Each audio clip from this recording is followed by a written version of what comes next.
반갑습니다, 여러분. 저는 조선해양공학과의 학과장을 맡고 있는 이장인 교수입니다. 안녕하세요. 저도 여러분만한 시절이 있었는데 엊그저께 갔네요. 벌써 우리 딸이 이제 여러분만한 나이가 돼가는 것 같은데. 저는 뭐 우리과 교수님들 소개나 이런 것보다 여러분들 글씨만 많으면 딱딱하잖아요. 그래서 동영상들을 가지고 왔습니다. 그래서 조선해양공학이란 뭔지, 그다음에 우리나라에서 건조하고 설계하는 선박이나 이런 것들이 어떤 것인지, 그다음에 조선해양공학과에서 배우는 것들, 사실 여러분들이 제일 관심 있는 게 이거죠. 배우는 것들, 그다음에 맺은 말로 읽었습니다. 조선해양공학은 여기 보시는 것처럼 바다에 떠 있는 거대한 해양 구조물이라든가, 그다음에 이게 뭔 것 같습니까? 이게 나르는 배입니다. 네, 위그선입니다. 윙 그라운드 이펙트 십이라고 그래서 나르는 배고, 잠수함이라든가 저기 해양 구조물인데 저거는 이제 석유나 천연가스를 시추하는 선박입니다. 최근에는 이제 저렇게 옛날에 저기 땅에다 박아놨었는데, 바다에다 박았는데 이제 요새는 수심이 5,000m까지 이렇게 채굴을 해야 되기 때문에 요새는 이동하는 이런 선박인데, 이렇게 이동해서 하는 선박들은 우리나라에서 최초로 개발했어요. 그래서 세계 최고 1등 상품입니다. 우리나라는 지금 현재 여러분들 아신 것처럼 세계 1위의 조선소입니다. 세계 1위 조선소고, 우리나라 수출액의 10%를 차지합니다. 우리 조선해양 산업이. 그런데 무역 흑자의 80%에서 90%는 조선 산업이 내고 있습니다.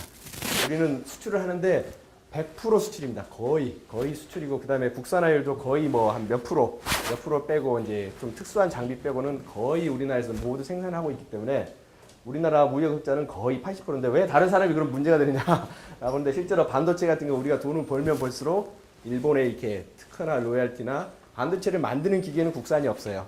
없다는 표현보다는 좀 많지가 않고, 일본이라는데 독일에서 수입하는 장비들이 많기 때문에 우리가 돈을 벌면 우리는 제재를 부리고 돈은 다른 나라에서 버는 그런 이상한 구조가 돼 있죠.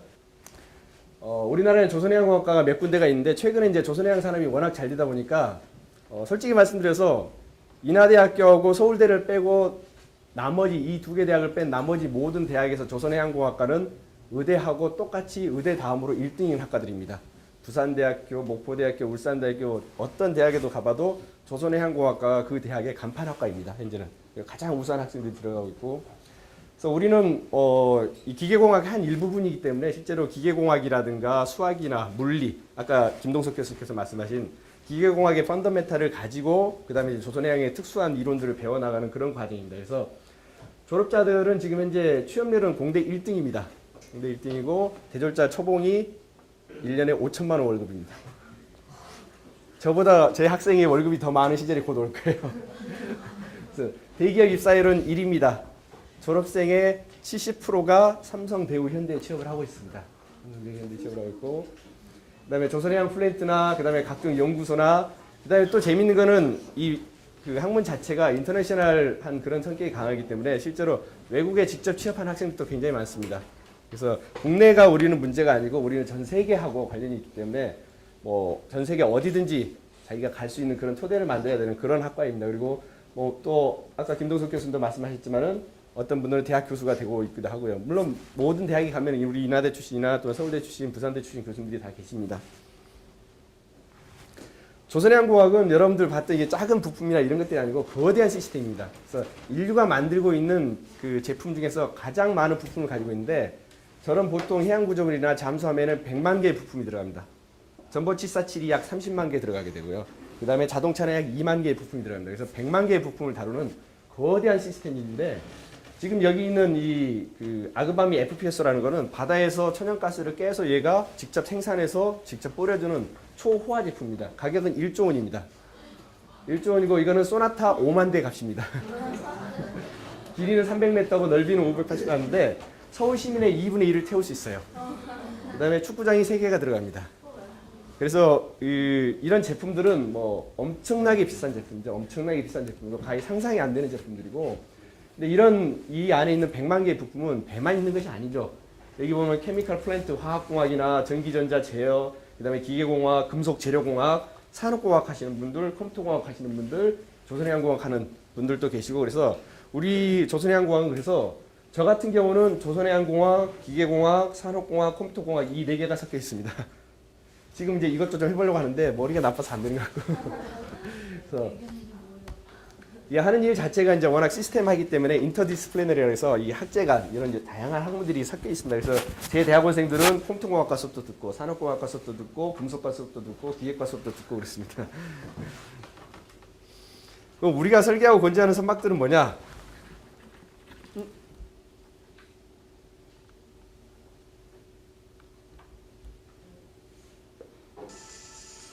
이게 이제 FLNG라서 이게 방금 말씀드린 1조짜리 제품이에요. 길이가 300m 뭐 이렇게 돼 있죠.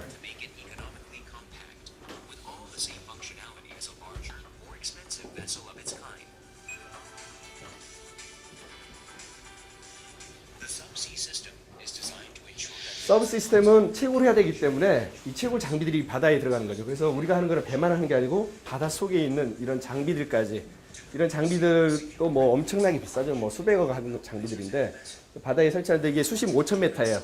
5,000m니까 기압은 500기압이고 거기 들어가면 여러분들은 형체도 안 남고 이만큼 작아집니다.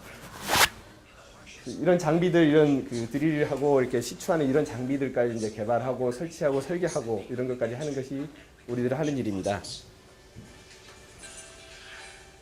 여기 보면 케미컬 플랜트도 들어있고요.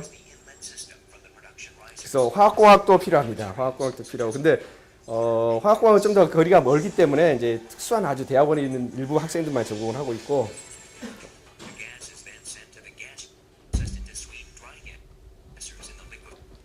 쏘리. 그 다음에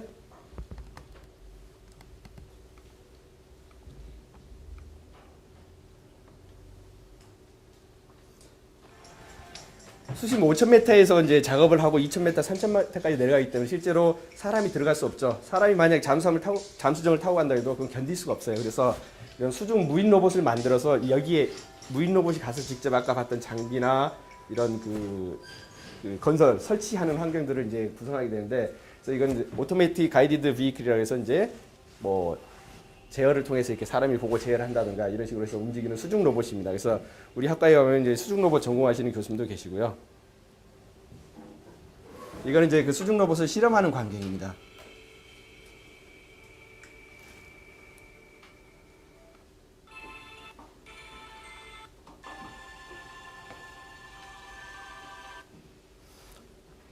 갑자기 웬 뜬금없는 게 나오죠? 이거는 바다에 떠 있는 풍력 발전소입니다. 풍력 발전소도 우리 조선공학과에서 하고 있어요. 그래서 바다에 떠 있는 겁니다. 왜냐하면 이제 육지에 이런 풍력 발전을 설치하게 되면은 위험하기도 하고, 그 다음에 또 이 땅이 좁기 때문에 그 바다로 가서 바다 안에서 이렇게 설치를 합니다. 그래서 바다에 이렇게 박아 사는 방법도 있고, 배 위에다가 이렇게 해서 가는 방법도 있고요. 네. 예? 어떤 힘을요? 바다에서 만든 이건 전기로 가는 거예요. 그래서 발전기를 넣어서 전기를 끌어서 이제 육상에 공급하는 그런 장비들이에요.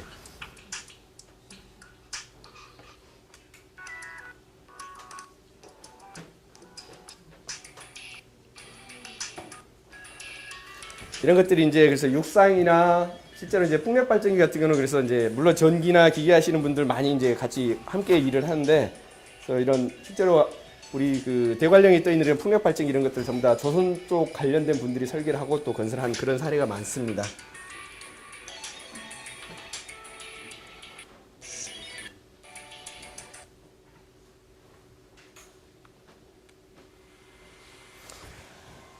또 마찬가지로 이제 요새는 이제 석유나 가스나 이런 부분들이 이제 이산화탄소 문제 때문에 굉장히 심각하죠.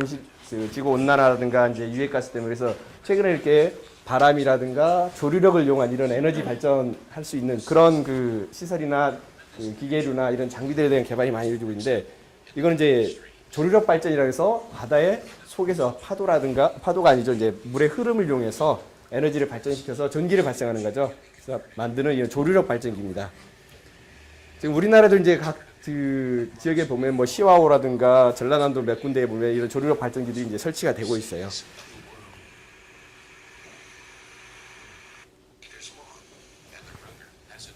이거는 이제 풍력 발전까지 같이 하는 겸용이죠.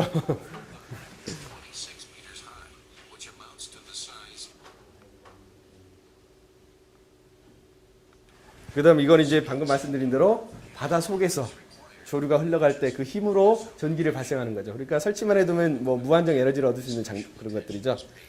그러니까 이런 것들이 가능한 게 아까 봤던 것처럼 석유나 가스를 시추하는 그런 장비나 그런 시설들하고 유사한 기술들이기 때문에 자연스럽게 이제 확장이 될 수 있는 거죠. 그래서 지금 현대 보면 이제 대우나 삼성이나 현대 보면은 풍력이라든가 심지어 태양열까지, 태양열이라든가 이런 조류력 발전기와 관련된 연구나 개발들을 많이 하고 있습니다.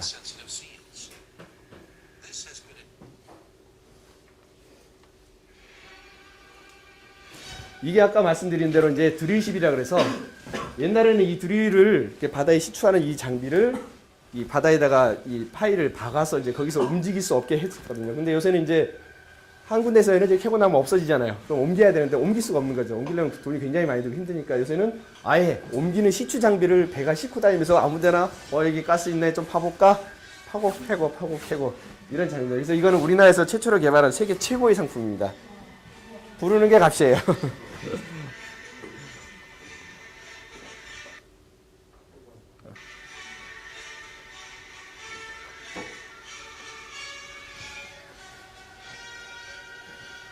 그래서 우리 학과 교수님들이 이제 보면은 이 안에 들어가 있는 시스템별로 저는 이제 설계하고 생산하고 여기 안에서 일어나는 뭐 열이라든가 안전 뭐 그다음에 힘을 받는 구조물에 대한 그런 것들을 하게 되고 어떤 분들은 운동하는 자세 제어하는 제어하는 분들은 이게 제어 로봇도 만드시는 분도 계시고 뭐 여러분들이 계시는 거죠.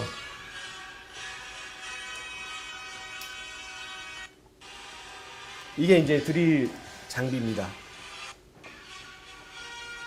뭐 이 드릴 장비는 뭐 여러분들 보는 것처럼 뭐 수백억, 뭐 천억 뭐 이랬습니다. 엄청난 값이죠.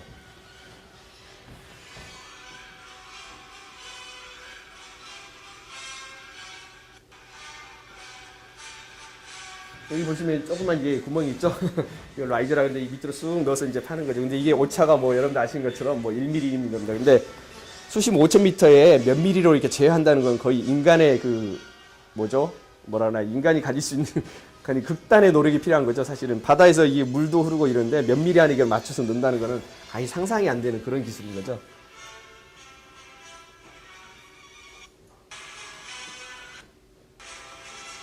그래서 이렇게 시추를 하는 이런 모습을 보여드리고 있는 거고요.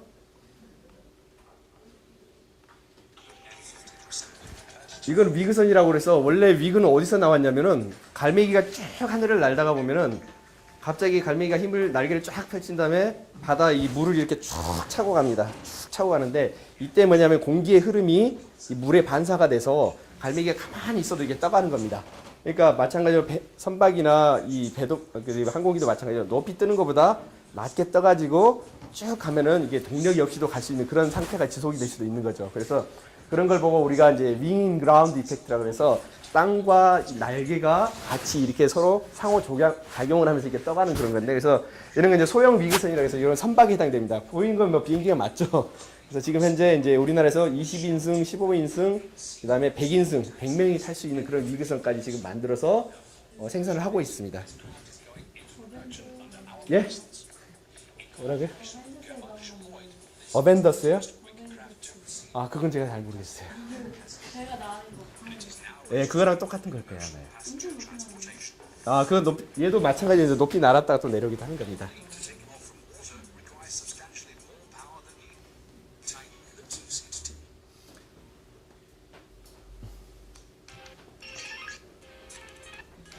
그 다음에 이거는 해상 도시입니다.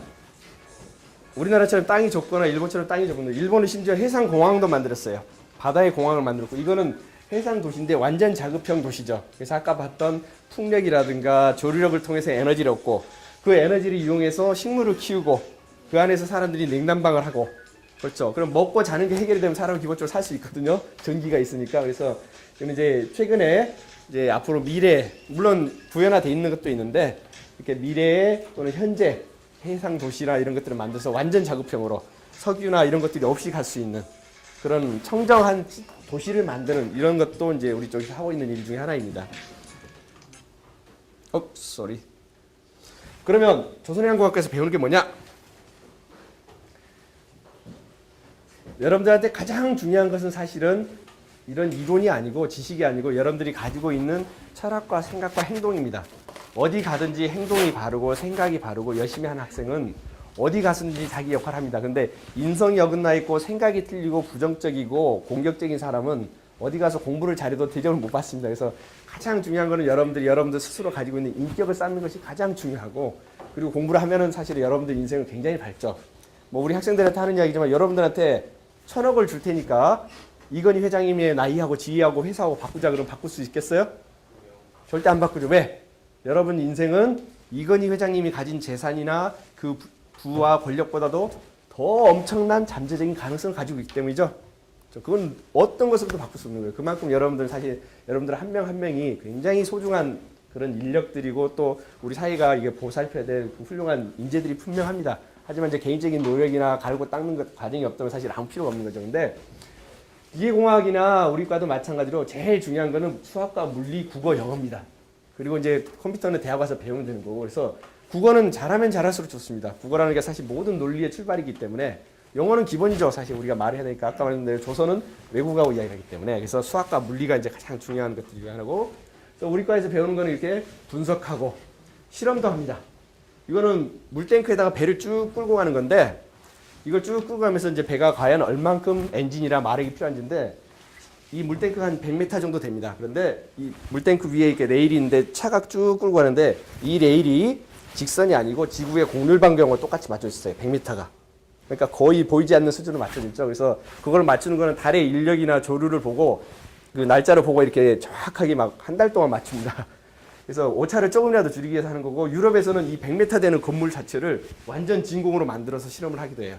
굉장히 중요하기 때문에. 여러분 상상이 안 되는 실험이죠. 그 다음에 이제 이렇게 제품을 개발하거나 이런 것들도 하게 되고, 그래서 조선소에서 하는 일을 잠깐 한번 봐볼까요? 조선소에서 하는 거 보면 이런 로봇도 개발하고 이렇게 실험도 합니다. 이건 밑에 얼음입니다.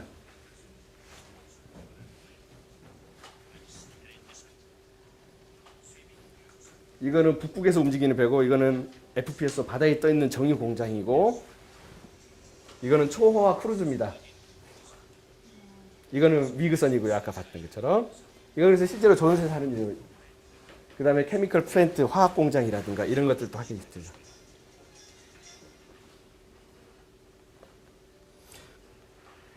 그래서 보면은 이런 설계도 배우죠. 설계도 배우고, 이게 요트입니다.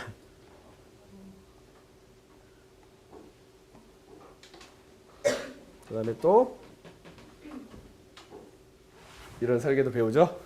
설계도 배우고, 제가 하는 거는 이런 일도 포함이 되어 있어요. 그 다음에 이렇게 바다에, 이건 수심 5,000m, 3,000m의 로봇이라든가 제어 장비를 이용해서 이렇게 설치하고 이런 겁니다. 이게 안 돼 있으면 석유를 켤 수가 없으니까요. 그래서 아까 봤던 로봇이라든가 그다음에 수중 잠수정 같은 것들이 우리가 개발해서 이제 같이 들어가서 작업을 하는 거죠. 그래서 바닥속 깊이 이렇게 설치하고, 이거 지금 석유가 뿜어 나온다는 겁니다. 석유 안 갔죠? 이런 시추 장비들을 이렇게 해서 하는 거고요. 그래서 이런 식으로 바닷속 깊이 설치를 하는 그런 작업들도 있고요. 그 다음에 이거는 선박이 와서 이렇게 충돌하는 겁니다. 충돌하면 얼마큼 안전한지를 보고 이제 거의 설계에 반영을 해야 되는 거죠. 이런 해석하려면은 여러분들 쓰는 컴퓨터가 아니고 한 3천만 원짜리 컴퓨터로 한 일주일 정도 컴퓨터 열심히 계산합니다. 램은 여러분들 뭐 4기가 이렇게 쓰죠. 이런 램은 보통 램 자체가 몇 테라입니다. 제 실험실에 있는 이 박사과정 학생은 컴퓨터를 8대를 쓰는데 제일 싼 게 500만 원짜리예요.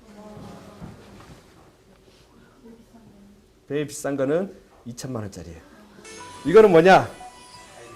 메탄 하이드레이트죠. 들어보셨죠? 바닷속에 들어있는 얼음 같은 건데 메탄가스가 압축되어 있는 거죠. 뭐 좀 이야기가 옆으로 샜는데, 일본이 독도를 그렇게 탐내는 이유가 뭐냐면, 실제로 독도의 해상 자원이나 이런 것도 문제지만은 독도 밑에는 메탄 하이드레이트가 우리나라가 100년 동안 쓸 수 있는 양이 묻혀 있어요. 그래서 일본이 그렇게 독도를 주장하는 것도 이유 중에 하나예요. 그래서 이런 메탄 하이드레이트하고 관련된 메탄 하이드레이트 운반선 개발 선박도 지금 하고 있습니다. 그리고 이런 로봇이라든가 자동화 장비들도 현재 개발을 하고 있고요. 그래서 아까 이제 김동석 교수 말씀하신 대로 옛날에 로봇은 이제 전기전자나 제어하시는 분들이 했지만은, 최근에는 이제 전기전자라든가 기계나 조선 각 산업 분야에서 같이 코업을 해서 만들고 있는 그런 상황입니다.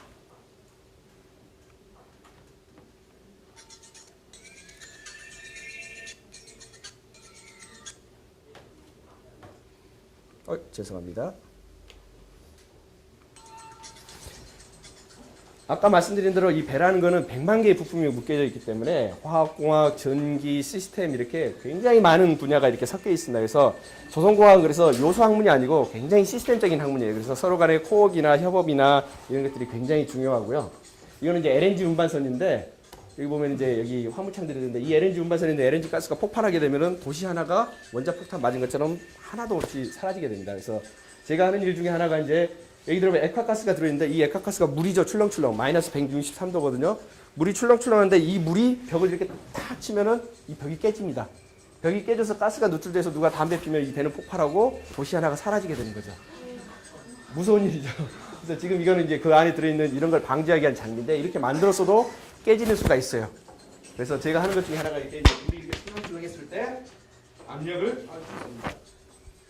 압력을 계산해서 그 배가 안전한지를 이제 설계하는 그런 일도 하고 있어요. 그래서 이런 것들도 하고 있고, 그래서 이거는 이제 재료공학이라든가 기계공학 뭐 다양한 것들이 이제 필요하게 되는 거죠. 그래서 우리 조선공학은 사실은 여러분들 보이는 작은 어떤 부품이나 이런 장비보다는 이렇게 거대한 시스템에 관련된 것들을 많이 하고 있습니다.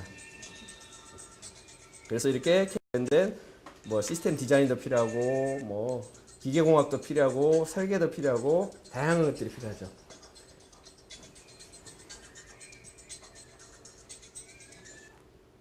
그 다음에 이거는 뭐냐면 이제 이 파도가 이렇게 치는 거죠. 파도가 치는 건데 이것도 해석하려면 여러분들 아는 5천만 원짜리 컴퓨터로 한 2달 계산하면 나와요. 이걸 하는 이유가 뭐냐면 아까 말씀드린 조류력 있죠. 물이 왔을 때 이게 얼만큼 큰 힘으로 와서 전기가 얼만큼 생성될지 알면 이런 해석을 해야 돼요. 그냥 아무 데나 갖다 놓으면 돈 수백억 날아가는 거잖아요. 그래서 이런 해석도 하게 되고요.